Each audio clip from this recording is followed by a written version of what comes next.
10-12 জন ভাই যারা 76 ব্যাচের সদস্য, তাদের বিডিআর রিক্রুটমেন্ট মোতাবেক 2009 সালে যাদেরকে প্রশিক্ষণের শেষ পর্যায়ে এসে পাসিং আউটের ঠিক আগে 2009-এর পিলখানায় যে গণহত্যা হয়েছে তাতে সন্দেহবশত করে তাদের সবাইকে ডিসমিস করে দেওয়া হয়। তো 76 ব্যাচের যে 512 জন বিডিআরের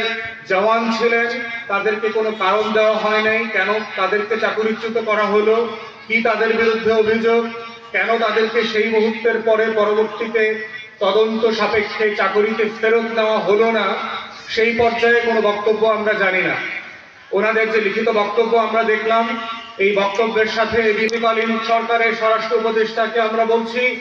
যে 76 ব্যাচের 512 জন বিডিআর জওয়ানকে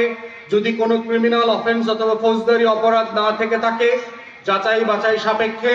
সবাইকে চাকরিতে পুনর্বহাল করা হোক এবং তাদেরকে যে অন্যায্যভাবে চাকরিচ্যুত করা হয়েছে কোনো কারণ ছাড়া, এটার কারণে তাদেরকে ক্ষতিপূরণ দিতে হবে। তারা যে এতদিন পর্যন্ত কোনো চাকরিতে যেতে পারলেন না, তাদের পরিবার পরিজন নিয়ে যে অমানবিক জীবনযাপন করছেন, এই প্রত্যেকটা জিনিসকে তদন্ত সাপেক্ষে এই পরিবার এবং জওয়ানদেরকে ক্ষতিপূরণ দেওয়ার ব্যবস্থা করে চাকরিতে পুনর্বহাল করবার দাবি জানাচ্ছি আমরা এই মঞ্চ থেকে।